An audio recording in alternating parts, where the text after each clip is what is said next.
What's happening, people? Good evening. Thank you very much for joining wherever you are today in the world. I hope you had a good weekend. Hope you enjoyed the US Grand Prix. I want to hear from you all on what you thought of that race. I've seen mixed responses online to posts that I've made on social media, which, I still find strange to understand. Some people didn't enjoy that Grand Prix, and I want to know why. I know that there are some inherent issues with Formula One, in the issues that we've had for years and years, but for years and years we've been screaming out for close wheel-to-wheel racing, for action between two drivers in two different teams that goes down to the wire, different strategies, two-stop races. All of these things were rolled into the US Grand Prix, and I absolutely loved it. I want to know what you guys all thought of it. We'll cover that. We'll cover anything else you want to talk about tonight. So fire in your questions, and we will cover as many as we can over the next hour. As I say, thank you very much for joining. I'm just trying to get your chat up because the chat on my screen has frozen, but there you go. I can see it rolling through on yours. So fire in your questions. Let me know what you want to talk about. Do you want to talk about McLaren versus Ferrari? Do you want to talk about Lewis Hamilton versus Max Verstappen? Maybe Sergio Perez? What happened to Valtteri Bottas? Got stuck in traffic this weekend. So let's talk about that trick suspension, even though it's actually not that trick and certainly not that new on the back of the Mercedes. Whatever you want, fire it in and we will pick up from there. I'm just going to try and refresh my chat. Give me 1 second. Here we go. Lots of you saying hello from all over the world, as you always do. So thank you very much. I appreciate that. Where has it gone? There it is. Right, so I can see you now. It would have been a great race last season. This season, 3 out of 5. Well, maybe that is a sign of how good this season really is. Because, do you know what? I think this is one of the best seasons of Formula One we've had in, I don't know how many years, certainly in recent memory. I think since the time that I was racing in the sport, or involved, I wasn't actually a racing driver, don't know if you know that, but I was involved in the sport from inside the garages in the pit lane. Some of those years were spectacular in terms of the battles on track with us versus Ferrari or us versus Renault. But, I think since then we've had a bit of a dry spell of inter-team battles, and that is what we've got this season. So I'm loving it. Martin's grid walk. I actually missed Martin's grid walk this week, unfortunately. Do you know, I actually had dinner with Martin on his way out to the Austin Grand Prix, to the US Grand Prix, because I was on my way to Malta, working out there last week. He was on his way to Austin. We were in the same restaurant at Heathrow at the same time, and so we managed to catch up, which was lovely. But yeah, I missed his grid walk this week. I only managed to get in just in time for the race start, so I missed the build-up. Was it special? I did actually. In fact, I heard a clip on Radio 1 this morning, so it must have been good if it made that. Hello to you all from all around the world. Thank you for all your messages. I appreciate it. Yes, James Wells, the laptop is plugged in and charging tonight. I've double checked and triple checked. We are good. Shouldn't be an issue there this evening. 2012 was the last time that I was interested in the championship, says Kyle Shea. That's quite some time ago, isn't it? That is a long period without too much to keep new viewers interested. I'm sure the hardcore fans have never really left the sport, but many of us, many of you, many of the people who watch this sport have had a lot to moan about over the last few years. Well, come on, this year, let's try not to moan. Let's try and appreciate what we've got, because I feel like we are incredibly lucky and privileged to be witnessing a season like we've got. At the end of a set of regulations, we'll never see these cars again. And we're seeing two of the sport's greatest drivers, in my opinion, going head to head. And look, there's nothing in it. I know the gap has opened up to 12 points. But look, if Lewis had had an extra couple of laps and managed to get past Max Verstappen, he would have left the US Grand Prix yesterday 1 point ahead. 1 point with 5 races to go. And look, the fact that they were less than a second apart in the final lap of that Grand Prix tells you how close these two are, both in terms of drivers, but also in terms of their cars and their teams. I think it's epic. So who do we think is going to win? I mean, look, I'm going to tell you my opinion on this, and it is very close. It's too close really to call, but a lot of people have asked me today, who's your money on? Who do you think is going to win? And if you'd asked me 2 races ago, I'd have said, it's very difficult to say, but perhaps Lewis and Mercedes are on the ascendancy.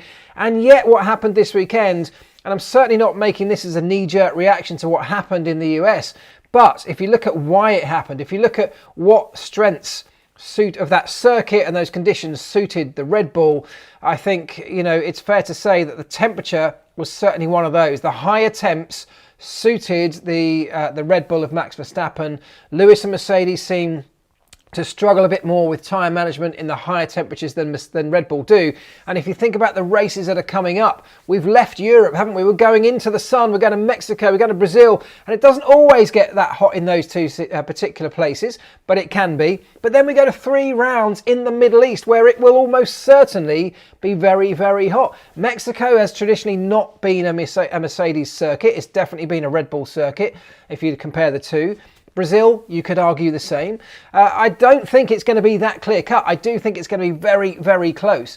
But if you wanted me to pick a side at this point, I'm saying that if Mercedes can't manage to do a huge amount of work and figure out some of their issues around tyre management, well, they might find that the balance just starts to swing a tiny bit in Max's favour. But look, there is nothing in it, and it could literally go either way. And look, let's face it, there could still be some kind of technical issue that could utterly decide this championship. I desperately hope that does not happen, but there is a long way to go, and Formula One cars are fragile, so let's wait and see. The aggressive strategy from Red Bull was so important, says Anthony Flynn. Yes, it was. And look, yesterday was great for me, not only because we had the 2 title protagonists on the front row, right at the front.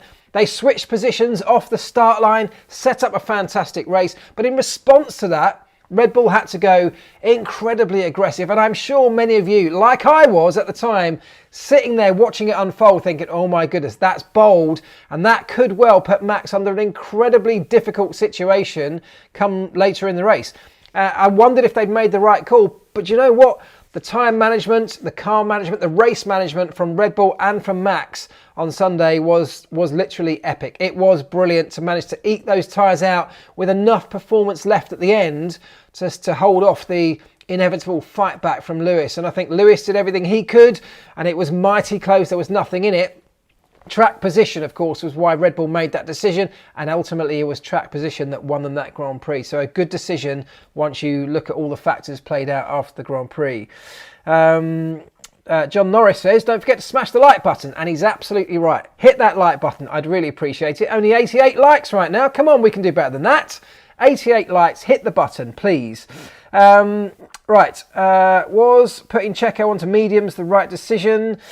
Difficult one, wasn't it, for Checo? I think Checo was unfortunately Checo only had a set of used mediums, whereas I think the others had a fresh set, and I think that was that probably hindered him. Checo also had his race hindered, of course, by being severely hydrated, essentially being very unwell during that Grand Prix. And it's not, you can't underestimate the effects that can have. These are elite sports people, and they're performing at the very highest end of their physical and, mental capacities. And when you are not well, it's very difficult to reach those limits. So difficult to say. I think, it could have been with hindsight, it could have been different for Checo, but I think there were a number of factors that played into his slightly poorer race than it might otherwise have been. What happened to Bottas? Well, Bottas, unfortunately, had that age-old problem of taking the penalty and not being able to find his way out of the melee of that midfield battle. He got stuck. And essentially, that's been one of Bottas's problems, hasn't it? Whereas you can only imagine that if it was Lewis the other way round, if Lewis had been put back into the pack through a penalty, or Max for that matter, they would have found a way. They would have found a way to get through. And I'm not saying that's just because they're faster, and there's an argument to say they both are, but I think there's also an aggression. There's a racecraft that they have that perhaps Valtteri has been lacking in recent times, and he just couldn't find his way out. And once you get stuck in that train, you just can't break through to the DRS, you can't get past, you start to kill your tyres in the turbulent air. And unfortunately, moments like that, positioning like that on the racetrack can ruin your Grand Prix, and I suspect that's what happened to Valtteri. Is there anything Marc could have done?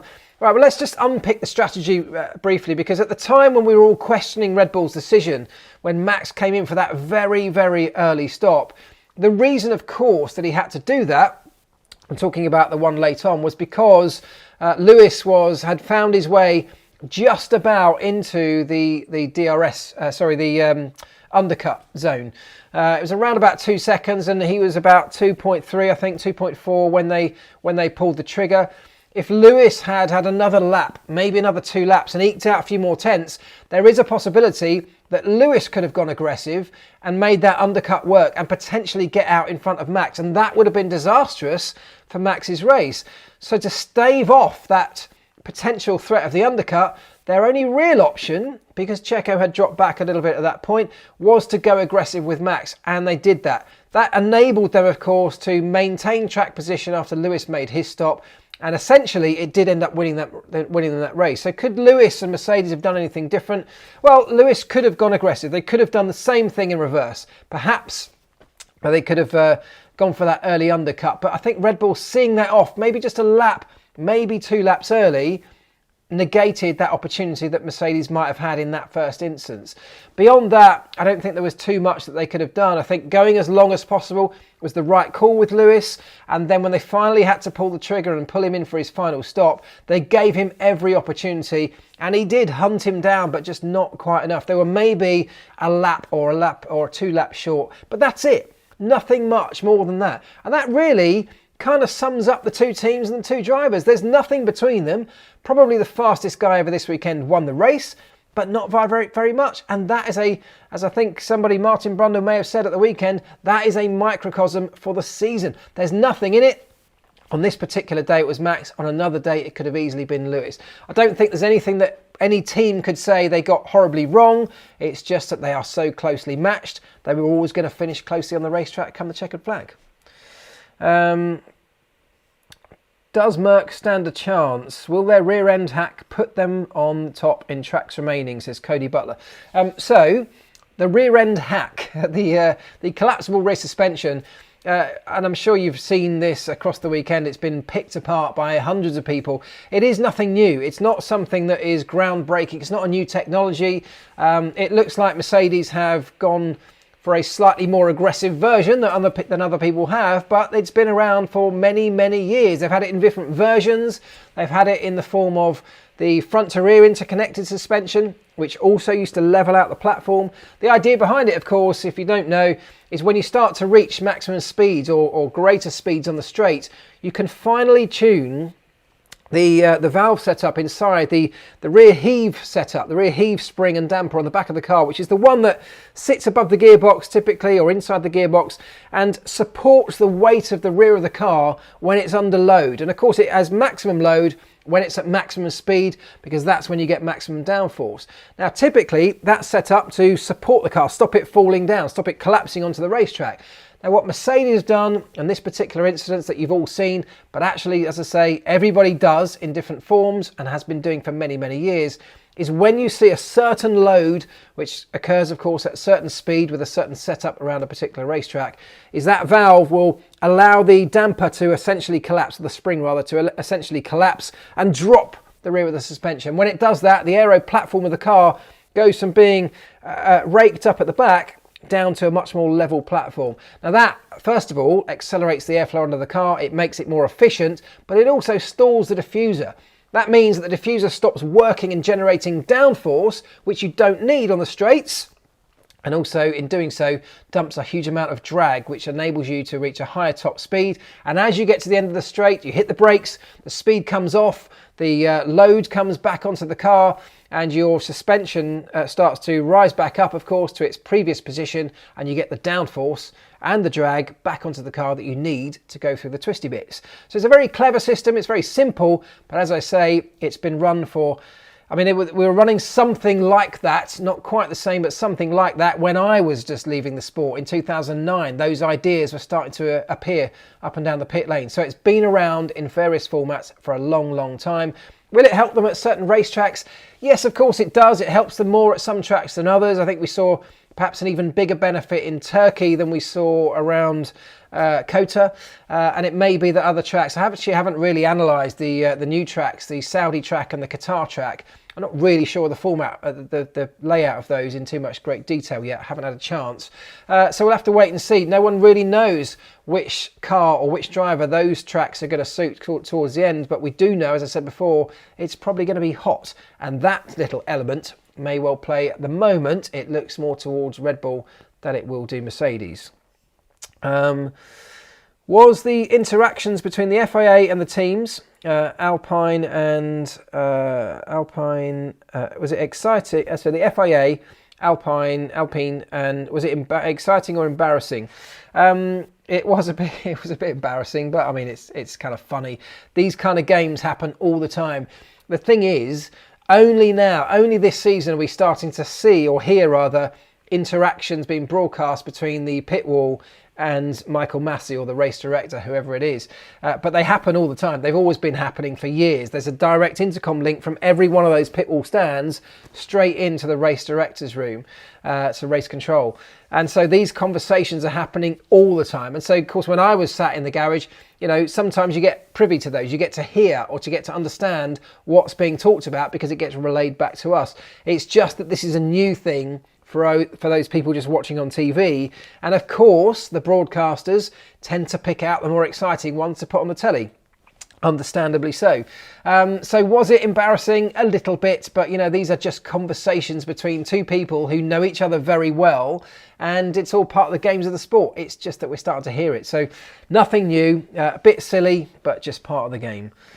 Does Mercedes have an engine problem? I don't think they do. Well, look, clearly they do have a problem because they've taken a number of power units, but I do believe that the one for Valtteri was a bit more strategic than anything else. I don't necessarily think that reflects on the fact that there might be a major issue for Lewis Hamilton.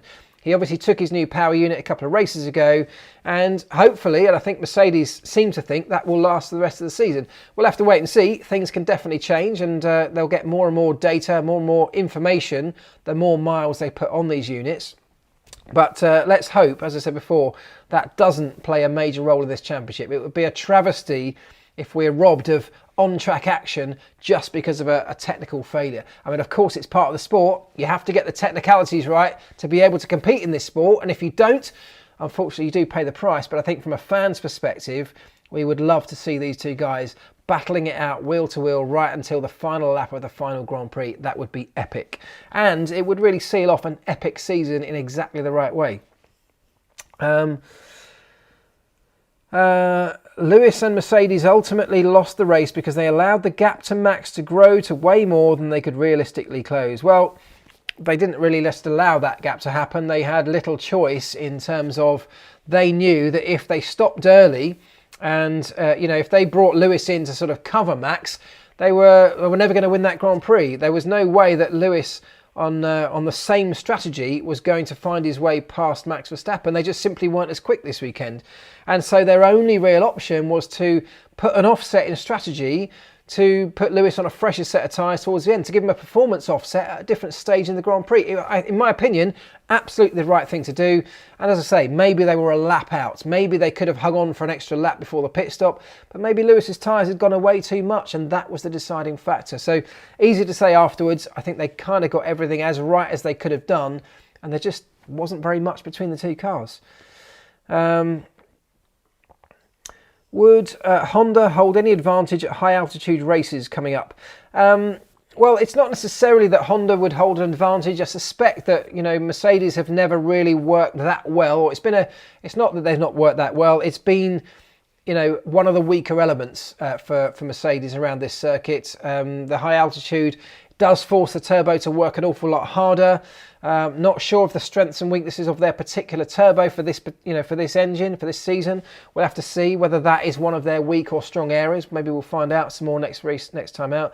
But also the nature of the circuit as well just doesn't seem to suit them as well. So we'll have to see. It's one of those circuits where, of course, the air's very thin.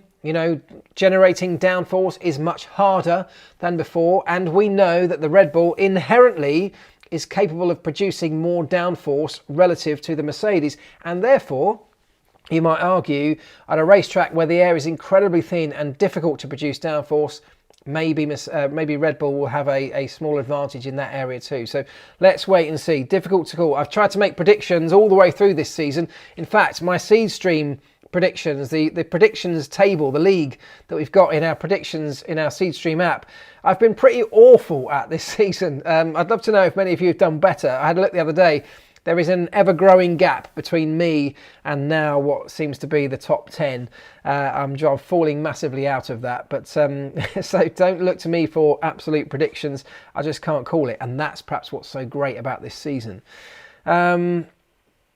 Future of F1 is bright in North America. Thoughts, says Kadhar F1. So yeah, let's talk about, I'd love to hear from you if you're in the States. Are you American? What did you think of this as an event, as a Grand Prix in your home country? It seemed like a massive success, didn't it? 400,000 people attending the event over the weekend. By far the biggest attended event over the course of this season. Perhaps even more striking because we've been a bit barren of fans in recent rounds or in recent last couple of seasons. So to have that many people back in one place and putting on such a show, such a great atmosphere, seemingly loving what we've got to offer from an F1 perspective this season, it felt from the outside like an absolutely awesome place to be over this weekend. I'd love to know if you were there. I'd love to know if you watched it on TV in America. Did it get the coverage that we think it should deserve out there?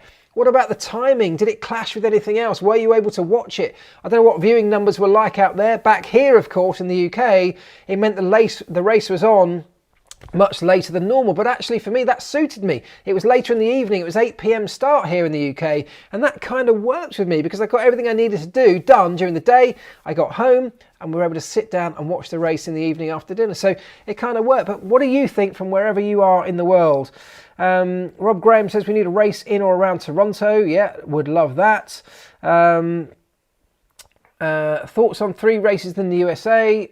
I say why not? If they're as good as that one, then great. I'm really intrigued to see what happens to Miami next year. And if we get one at Vegas as well, look, I mean, it's going to be a spectacular show, isn't it? The track layout and the cars of next year will all depend on and have major factors on whether it's a good race or not. So it's impossible to judge that right now. But I think it could be spectacular. The US does a very good job of putting on a show, typically. Right, what are we saying here? Any thoughts on this US? Clashed with NFL, says Mars. Okay, well, I'd love to know how that affected numbers, whether people were still able to watch. Is there much crossover between F1 fans and NFL fans? Was the timing exactly clashing? I mean, I'd love to know. Raymondo says 3 races in the US is too much. F1's chasing money once again. Of course F1's chasing money. F1 is a business that has been bought for a huge amount of money by Liberty Media. They need to grow the sport. They need to grow their business, like any business owner that's just bought into a franchise, that's bought into a massive product like F1 is. They have to grow it, and to do that, they need more people watching. They need more races. So it's totally understandable they're chasing money. That is absolutely what any business owner should do. The problem would come if chasing that money comes at the detriment of the sport or the detriment of the fans. But having 3 races in the US, does that really come at a massive detriment to anybody else? If it comes at a detriment to anybody, it might be that there are a growing number of races for the teams and the people involved. Maybe that is still too much for people to watch at home on such a regular, consistent basis. But there are ways around all of that. There are ways to rotate crews within teams. There are ways to change the schedule, which we've covered on this channel many times before, to make the workload and the time away from home easier for those that are travelling around the sport. And if it brings in more fans, if more people are able to watch this sport, and if we get more brilliant races like we had yesterday, I struggle to see too many downsides just because there are 3 races in the States. It's a huge country, a huge population, a relatively untapped market to Formula One. So why not exploit it? Right,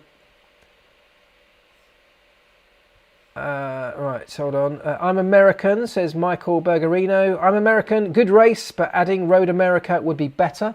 So there are a number of racetracks that lots of people have suggested. F1, of course, America has plenty of brilliant racetracks. Some of them would need work to get F1 hosted there, but why not? I'd love to see a race in the Northwest US or Western Canada. Absolutely. And I do think that whole area of the world is an area that is still to be exploited, and that's what they're trying to do right now. And no NFL, strictly Netflix influenced, says Jack Mundo. So I think if you're suggesting that the Netflix Drive to Survive series has made such a big impact in the States, has enticed people to come and watch, well, I'm not going to disagree with you. Maybe that is the case. I don't know how well it's been received in the States, but I do know around the world that Netflix behind the scenes series has been a massive, massive success. I think for most F1 fans, they've certainly watched it, so you must have enjoyed it to some extent. We all know that it's kind of hammed up a little bit, that it's a bit more Hollywood than we know the sport actually is. I mean, especially for those of us that have had the privilege of working and being inside that paddock, I know that a lot of what you see just simply doesn't happen, simply isn't true. But look, it's an entertainment package that entices people to get interested in this great sport. And if it's having that effect, and if yesterday was a symptom of that, well then brilliant, let's have more of it. I think it's great, and I'd love to see more of that happening, more growing of the sport. Indianapolis, someone was suggesting. Africa might come onto the calendar soon, absolutely. Yeah, I love it. I mean, all of these options are brilliant, absolutely. Sandra Reynolds says Drive to Survive is 50% fiction. I mean, look, there is some fictional editing that happens. Whether it's 50%, I don't know. But it's interesting. It does show you a different side to the sport than the one you get to see when you flick the TV on a Sunday, because you're focusing on different characters. But of course, they build the storylines up to be an entertainment package as well. I get that totally. Mark, are you in a barn or something? Why is the house gutted? You're new round here, aren't you? It's been like this for some time and will continue to be like this for some time. We are doing major renovations at the house. Yes, it's going to go well into next year, sadly. So this is it. This is what you get as a backdrop, I'm afraid. Right, I personally know at least 4 people who've got into F1 purely due to the Drive to Survive show. Yeah, and I also know a number of people. I was speaking to some people last week and at this event in Malta I was at, who also have got into the sport purely off the back of that show. And that's exactly what it was designed to do. So it appears that it's working, absolutely. Right, is it possible that Bottas is trashing the engines, says Konstantin Ionescu. Is it possible Bottas? I don't think that's necessarily why Bottas is taking the penalties. I think it's much more to do with the fact that Bottas is not in this championship. He's leaving the team. They can afford to exploit his positions a lot more than they would like to do with Lewis. So they can try stuff out with him. They can give him an abundance of power unit elements in his pool because they can afford to take penalties a little bit more than they can with Lewis. What they saw yesterday, though, was by doing that, they were fighting one-handed, whereas Red Bull had both of their guys, at least to some extent, in that fight. And that will cost them. That could well cost them a championship if it were to go on and on. But I suspect that's it now. I suspect there should be no more, barring any major incidents or something really strange happening. I would hope that we've got all the engine penalties out the way, at least on the Mercedes side, and certainly for Valtteri, and that we should get to the end of the season now, I hope. Andrew Storm says, great show tonight. Thanks very much, Andrew. I hope you're enjoying it. And it's down to you guys. Thanks for all the questions. Right, how can the magic button be safe because it overrules the brake system? An accidental push, Baku, could cause an accident. Well, look, there are lots of things that could cause an accident if you do it accidentally. Not hitting the brake pedal at all could be a major accident. Hitting the throttle pedal when you mean to hit the brake pedal. There are lots of things that could cause an accident if you hit them accidentally. Changing gear, up or down, when up when you're meant to go down. They're all accidents, and this is just another one of those. This was Lewis that accidentally hit that button. They've made changes. They put a little 3D printed shroud around the back of that button on the steering wheel now to prevent that just happening accidentally in the same way. And the fact that it's happened and they have all learnt from that and they've seen what the consequences can be mean that it's very unlikely for that to now happen again. So I don't see that it's a majorly dangerous situation. There are lots of systems on board these Formula One cars. They're incredibly complicated. And if one of them were to go wrong, or if one of them were to be triggered or activated at the wrong time, or if a driver were to make a mistake. I mean, look, these cars do 200 miles an hour. They're sometimes going wheel to wheel around the racetrack. Mistakes can happen. And unfortunately in this sport, those mistakes can be pretty significant in their consequences. So I don't think we can ban all technology that has a potential to be dangerous if it goes wrong. I think we have to trust the teams and the drivers. They are the very best in the world. Yes, they still make mistakes like every human on this planet does, but they're very, very good at learning from them and trying to make sure that doesn't happen again. Let's face it, Formula One cars, teams and drivers are typically very, very safe in the modern day and age, and we have to give them huge credit and respect for doing that and trust them that they will take care of that part of the job themselves, I would hope. Do you think the cost cap will affect the championship, says Robert Chew? Good question. And it's quite a difficult one to answer, because what we have no idea really of is the balance sheets of any of these teams right now. That is very private information that's not being shared publicly, completely understandably. So it's a difficult one to know the answer to. You can look at some of the teams further back down the grid and say the Haas team, for example, had a number of massive crashes. They're probably not anywhere near the budget cap, so maybe the budget cap itself isn't going to necessarily hamper them, but their budget, which is much smaller than that, will have taken a massive hit through the accident damage, the crash damage that these two guys have delivered. But that is what you get when you put two rookies in the car, perhaps. So I don't know the answer to that. I really hope that it doesn't affect the championship in terms of somebody having to hold back on something because they've run out of money. These teams are very, very good, and I'm sure they will be very good at managing their budget over the course of this season, because they have to be. This could affect a championship, and so they've had to employ a team of very clever and experienced accountants to step up, knowing that they can play an active part in the outcome of a Formula One championship. Not necessarily something that's had anywhere near the same impact in years gone by. So they are taking it seriously, they will take it seriously, and I would hope that they both, and all of the teams, get it as right as they can do as we move towards the closing part of the season.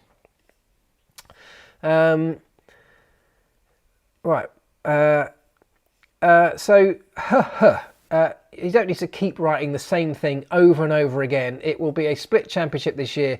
I don't even know what that means, but don't keep writing it over and over, because it's not really helpful and it will just wind everyone up. I don't know what you mean by a split championship. It's not going to be a split championship. Someone's going to win it. We will find out very soon who that's going to be. Marc, what question would you have asked Megan Thee Stallion? Good one. Where did she get that dress? Yeah, that's my question to her. Fantastic outfit, unbelievable. Right, is changing the rear wing really that big of a process, says Richard Yelland. Why would Red Bull elect to repair a cracked rear wing versus replacing it? So two reasons. First of all, yes, it can be a reasonably big process, because it's not just a case of, in the old days it would be 3 bolts on either end of the end plates and you pop it off, but it's not. It's all linked in with the DRS mechanism, the hydraulic linkage for that, of course. There are a number of elements that mean that job actually takes a reasonable amount of time. Then you've got to set it up to exactly the same levels. We don't know how many spares of that configuration rear wing they had, and of course they wanted to do both cars, so actually they had time to make a repair, and so that's exactly what they did. Look, these guys will know what the best outcome is, and I might have said this to you before, but most of the teams pre-season, and actually it doesn't happen so much anymore because they just simply don't have time in the limited testing, but in the extended testing that we used to have, part of the process for the pre-season build-up was to run through a number of changes on the cars, like, for example, changing a rear wing, changing the floor, changing the gearbox, pulling the engine out and doing an engine change. All these different driver changes between cars, all sorts of different processes. They would go through and log how long each of those processes takes. And so there will be a spreadsheet somewhere on the team manager's or the chief mechanic's computer, which says, okay, we've got an issue with the rear wing. That is going to take us 25 minutes to change if we want to change it for another one, and they'll know exactly how long it will take. And if they've only got 20 minutes, okay, what's the other option? Well, we could probably get a repair done in there and get it going off with some heat on it in 15 minutes. Right, let's go for that. And so they have all this information to hand to enable them to make the very best decisions, given the time pressures and what other pressures and situations they're in at that time, to make sure they don't have to worry about it. They don't have to have big discussions over it. They can just refer to the data they've got and go, right, there's the answer. We're going to do this. So I'm sure that's the sort of thing that Red Bull probably did over the course of this weekend. And look, it worked out, didn't it? They did the right thing. They got both cars out for qualifying and the wings held together. But yes, to answer your question, it is quite a much more involved job than you would imagine fitting a new rear wing. It's not just a case of a couple of bolts on either end and off it comes anymore. When are you going to do a Fiat Uno Turbo on Wheeler Dealers? Did you see the Renault 5 GT Turbo episode earlier on? That was a great car for me, by the way, just to very quickly jump away from Formula One. We did a Renault 5 GT Turbo, which literally was one of my dream cars when I was a teenager, and I finally got to get my hands on one on Wheeler Dealers and get to work on that. So I loved it. Fiat Uno Turbo, yeah, love one of those too. They are like a little tin can, but pocket rocket. So you never know. There's lots of cars coming through the system right now, so keep watching and you might just see something like that. Right, your thoughts, says Anthony De Winter. Do you think managing the tyres, in inverted commas, is actual racing to the limit or a compromise? Of course it's a compromise, but it has been part of Formula One forever. You have to manage tyres like you have to manage the engine. You know, if you could easily build a car that was bulletproof, that had an engine that, you know, you could absolutely thrash and then throw it away at the end of a Grand Prix. You could do the same. You could give a set of tyres that you don't have to manage at all and the drivers could push on. But those tyres wouldn't deliver anywhere near the performance that we see today. And therefore, the cars would probably be slower. You'd get less performance out of them. We've had the fastest cars in F1 history in the last few years. And I think most people have appreciated that. We've gone to circuits and we've been breaking lap records, been seeing cars going faster than ever. And, you know, I kind of like that. The drivers enjoy that. It doesn't necessarily translate to great racing. So there is definitely an argument to say the cars don't need to be that fast if we can find a better way of racing. But managing your car, whether that is the fuel load, whether it's the gearbox or the engine, any of the technology or the tyres, it's just part of racing. It's always been part of racing, and I think it's one of those difficult questions to answer because yes, we could build bulletproof cars if we really wanted to, but the teams will always want to find that very fine line between a car that is light enough, potentially therefore fragile enough, but fast enough to get to the end of the Grand Prix just at the fastest way possible. If you want to beef it up and make it bulletproof, it's going to become heavy, it's going to become slower, and you're going to cost yourself performance. So the top end, the very highest echelons of racing have always been and will always be about finding a very fine line between a car that will just about get to where you need it to go, and maybe to do that you'll need a bit of management, but you're going to get the best peak performance out of it, and that is the game, finding that balance between the two. And it's exactly the same with tyres. So I don't necessarily like it when we have to manage tyres too much, but look, we had a 2-stop race yesterday and I thought that was great. It offered a number of different strategy options. It allowed drivers to push on tyres at different stages in the race. They had to manage at other stages too, but they all came together and they converged right at the very end, and that, I guess, is the ultimate in terms of race strategy. That's what we want. So I'm not against it, to answer your question. I don't think it's necessarily ruining the sport or some kind of gimmick. I think it's always been part of the show. Sometimes it's a bigger deal than others, but I don't think it's a huge problem in my opinion. If you disagree, by all means let me know. What are you drinking tonight, Mark? Beer or whiskey? Well, I'm afraid to say, guys, it's water tonight, and I'm going to have some because my throat's dried up. It is water. Yeah, I'm having a night off. Would hydrogen be the future fuel for F1, says Danny Hermans. This is something we've talked about quite a lot in previous weeks, so if you do want to know a bit more in depth about my thoughts on this, do go back. I think it was 2 weeks ago we had quite a big discussion on that one. Just briefly, I think it's a really interesting topic. I don't necessarily think it's going to be the next generation of fuels, because Formula One is very, very heavily investing and committing to a more ecological, sustainable fuel, combustible fuel in the source that of the sort that we have now, but produced sustainably. Hydrogen, of course, is an even greater benefit, and it is kind of the holy grail if we can make it work, because at the point of use, emissions are zero. It's just water, isn't it?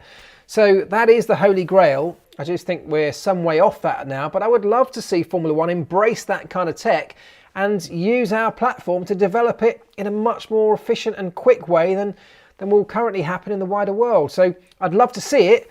I just think it's going to be a few years down the line for F1 to start embracing that. Which is a shame, by the way, because it may well be the case that outside industry actually gets there before Formula One does. And I kind of feel like it could have been the other way around. Hydrogen in internal combustion engine is dumb. Well, it is at the moment, but the point is, as a fuel source, it's great if we can produce it sustainably, safely, transport it, house it, use it. There are a number of things that need ironing out, but actually the potential of it is actually great. Grow your fuels. Yeah, that's exactly what Formula One will be doing, growing their own fuels. That's the point of the increased sustainable part of what we're going to be using in fuels in the future. It's going to be gradually increasing to a point where it becomes 100% sustainable.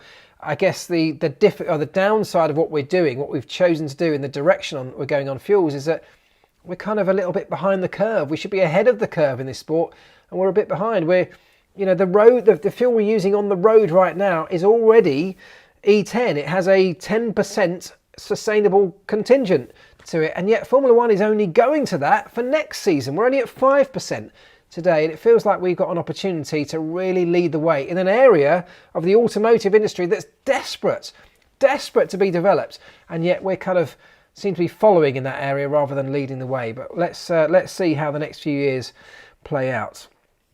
Hold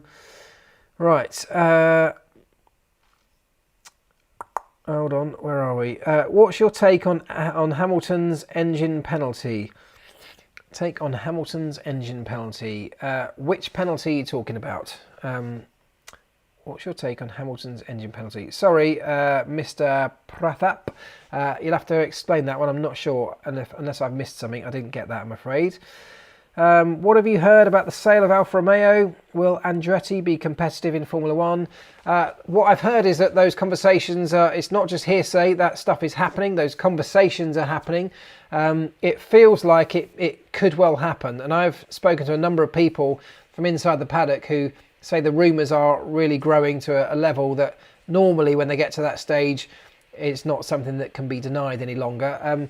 It feels like there's an opportunity for Andretti. The sport is, again, we've covered this before, but the sport is now more accessible than it used to be. It's still a hugely expensive sport to get involved in and a difficult one to succeed in, even despite putting a huge amount of money in, but much less so than it used to be because the things like the budget cap are having an impact, a much more equitable split of prize money, making it more attractive to teams up and down the grid. There is this aero research restrictions, which mean that if you finish low down in the championship this year, next year you'll get much more time in the wind tunnel to develop your car and CFD time.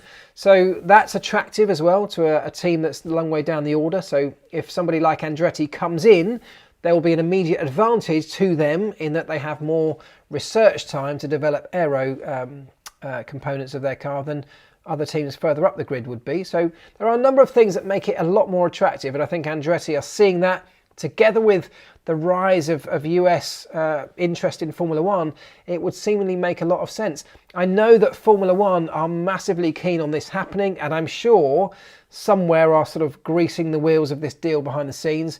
So to me, it feels more and more likely to happen, and I can see a lot of great reasons why it should.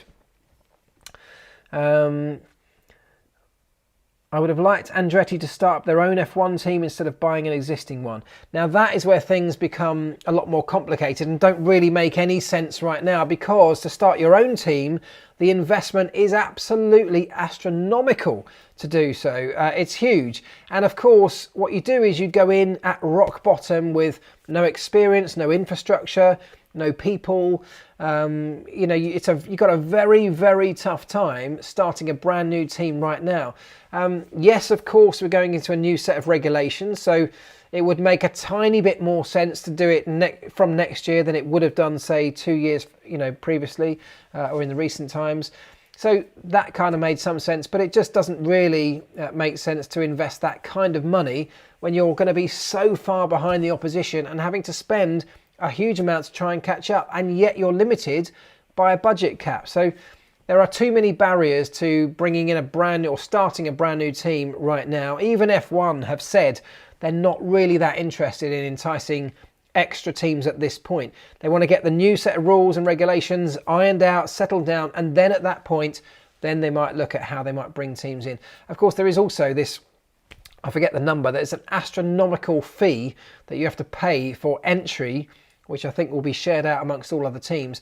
Such a big fee that it means there is no way anyone's going to do it in the next couple of years. So it makes much more sense to buy a smaller team that's perhaps struggling and on the way out, and make the best of you can with that. 200 million quid, was that what it was? A huge number anyway, I can't remember. Do you think Hamilton will take a new engine in upcoming races? Oh, okay, thank you, Mr. Pratap. He's just explained what he means. Do you think Hamilton will take a new engine in upcoming races?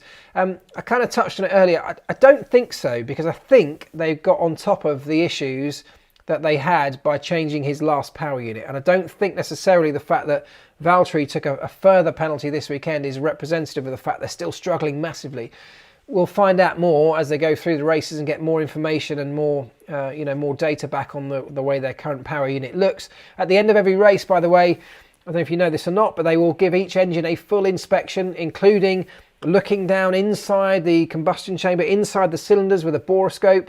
They'll get a very clear picture of what's happening. They analyse forensically the oil that comes out and the fluids that come out of those engines, for analysing them for particles of metal that may have been showing signs of wear off certain components in the engine. So all of that analysis starts to feed back a huge amount of data, and from that they can really start to understand if certain components are wearing more greatly than they should, whether they've got any sort of wear and tear, or even on the inside looking with tiny cameras down the bores. All of that stuff is allowed to happen even though the engines are sealed by the FIA. That is perfectly okay to do. So they can get a very, very good look at these engines, and will get early warning signs in the most part if they're going to need further components. So we'll have to wait and see, but I think probably not.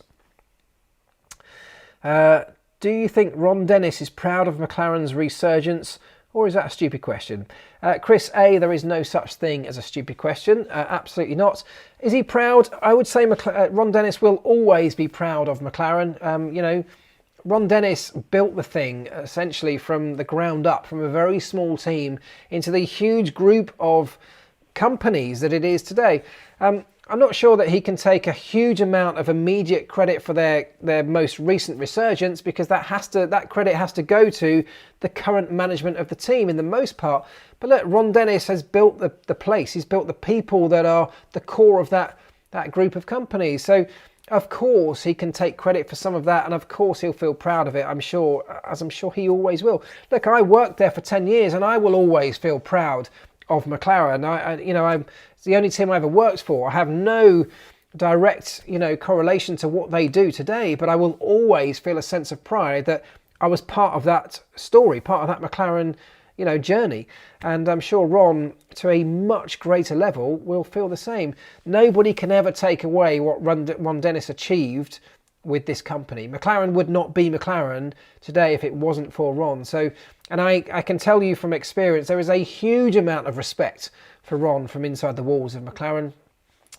You could see that from the moment that he was kind of ousted in that boardroom battle, that there was a massive outpouring of emotion and respect and a sense of loss when he went. For a number of years, people wished Ron could come back. They missed him. I missed him, even though I wasn't working there at the time.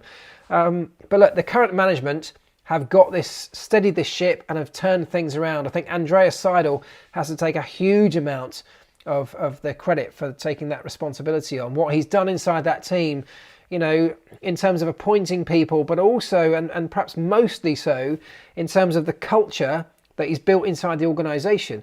This is what I now do for a living. I go into organisations and I help them to turn their cultures around. That's why I go off speaking to these massive organisations using the Formula One and the Mclaren model to try and help them do that. And I think Andreas Seidel has built an incredible culture inside that place off the back of years of disappointment. That's not an easy thing to do, to turn it around. Now it's a much more positive place. And that's not happened just in the last 6 months when they started to get the odd result here and there. It's actually that the results have happened as a result of having the more positive and more vibrant culture of within the organisation. That's the way round that it goes. It often appears the other way, but of course it's a kind of self-fulfilling prophecy. You have a great positive attitude within the organisation, which he created. You then start to get a few results. That breeds more positivity, and the thing spirals and continues to snowball to a point where hopefully the results keep coming and coming, and the company grows, the business grows, and the success comes with that. I think that is what's happening right now at McLaren, and it's great to see. Right, do you think Jamie Chadwick will reach F1? Well, she's kind of in F1. She is a development driver for Williams. She won the W Championship again at the weekend, so clinched that championship, so massive congratulations to her. She is a very, very good driver, make no mistake.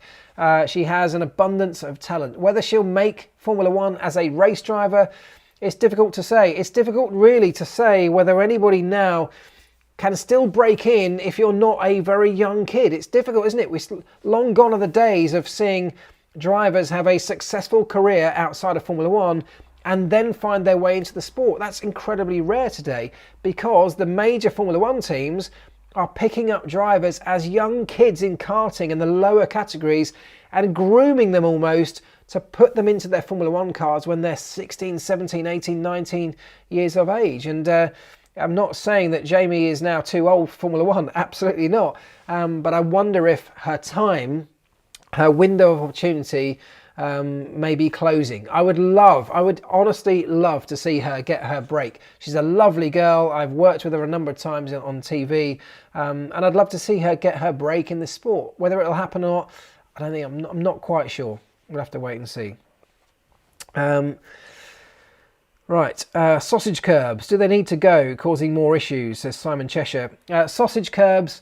Look, sausage curbs, I think, have a place, but it is very difficult now. We run these cars, particularly at the front end, so close to the ground now that if you do find yourself on one of those curbs, not only does it destroy the car, but it can literally launch you into the air. And once you're launched in the air, you've got zero control, and there could well be an accident waiting for you. So they can have a dangerous element to them, but look, so can a barrier if you hit it very hard. So I'm not saying they should just be banned because they're sausage curbs, but I do think we need to be very clever and strategic about where we put them on which racetracks, and have a close look at what impact they might have. So they're certainly not for everywhere, but they can be used in certain places safely, I would say. Is Honda leaving or not? Well, officially, Honda are pulling out of the sport. The Honda name will go from this sport, but a lot of the Honda personnel, we know the Honda technology will all remain. Red Bull Powertrains, the new company that Red Bull have set up to run their power units from next year onwards, will essentially take a brand new Honda engine that Honda are currently developing now and is almost ready to be put in a car and tested.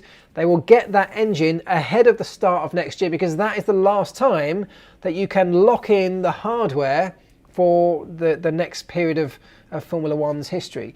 There are no more major changes over the course of next year. So whatever you turn up with for the start of the season, that's what you're stuck with. And that's why Honda have been pushing all the way to the point where they finally leave the sport to leave Red Bull with something that they hope will be an even bigger improvement than they have right now. Now that's massively commendable. You could argue that potentially could be a bit of an own goal if they walk away from the sport, leaving Red Bull with a mega engine that could well deliver a championship. Who knows? We'll have to wait and see. They've obviously got history in that kind of department in the past, haven't they? But let's not forget, they could well walk away from Formula One at the end of this season as champions, as a championship winning engine manufacturer, and then they look great because they're leaving at the very peak, at their peak of their powers, at the top of their game. Well, that's a brilliant way to walk out of this sport if that's the way you've decided to go as a company. So let's not judge them too briefly, but are they leaving the sport? The technology stays, the name goes, a lot of the people actually are going to transfer over to Red Bull powertrains at the end of this season. So maybe not a huge amount changes behind the scenes. It's certainly not the entire Honda operation that's moving to Red Bull. That isn't happening, but certain key personnel will be, and the technology remains. So yes and no is the answer. How do you feel about track limits these days? Should we go back to white lines? Absolutely. Bizarre fruit with that question. Yes, that's exactly what I think we should do. I've never really understood why, with a sport as technologically advanced as we have got, we can't just use the white lines as the edge of the racetrack everywhere. There have been a number of arguments put forward that it's difficult to police, it's difficult to monitor because of the way we have to embed sensors in the curbs. It's very difficult to put those sensors in the racetrack, whereas we can put them in the curbs much more easily.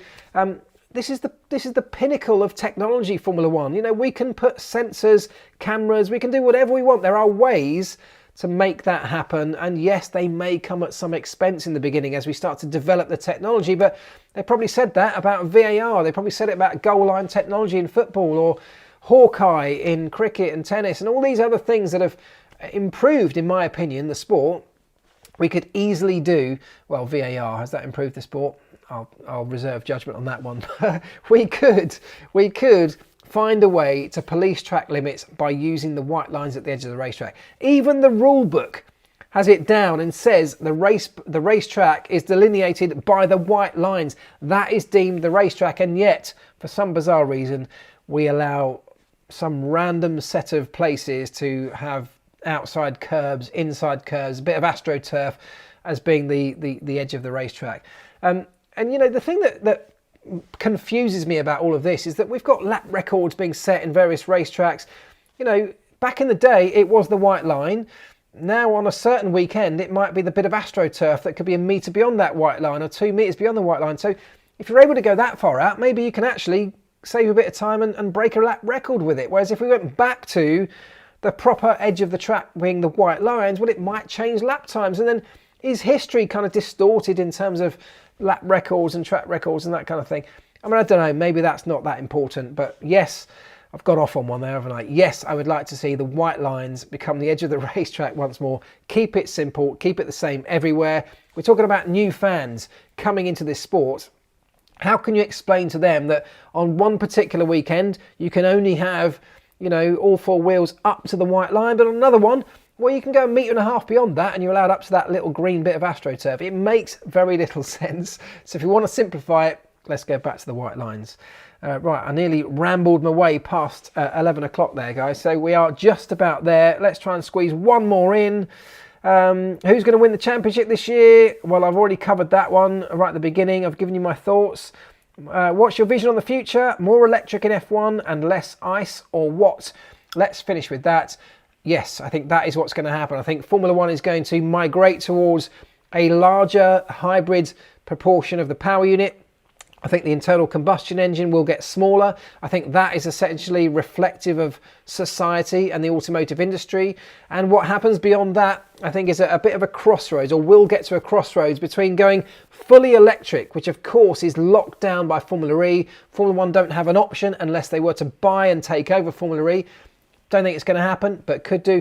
Or do we go a different direction in terms of putting all of our commitment and our resources and our energy and our development into developing a sustainable green way of powering or fueling internal combustion engines, which would benefit the world massively if we can do it sustainably. That's the holy grail. It's some way off yet, and Formula One has a lot of work to do before we can call ourselves in any way a sustainable sport, but that has to be the goal. It is the goal. It's happening very, very slowly, and there is a plan to get there. But in terms of the technology of the cars, that plan is still a little bit vague and still has a lot of blurry edges, and we'll have to wait and see which way it eventually goes. Right, that is it. As Rob Graham quite rightly says, it is beer o'clock. I'm going to go and see if I can find one in the fridge, because now, having said I wasn't going to have one, I now feel like it. Thank you so much, guys, all of you, for joining this evening. I really, really appreciate it. I hope you enjoyed the race, because I absolutely did. I loved it. I hope you have a good week. And of course, next weekend we'll be back again. It is the Mexican Grand Prix, Checo's home race. What an atmosphere that's going to be. Is it going to be Red Bull? Are they going to be able to extend that lead even further at a track that's traditionally suited them? We'll have to wait and see. Either way, enjoy yourselves. Peace, love, ta-da.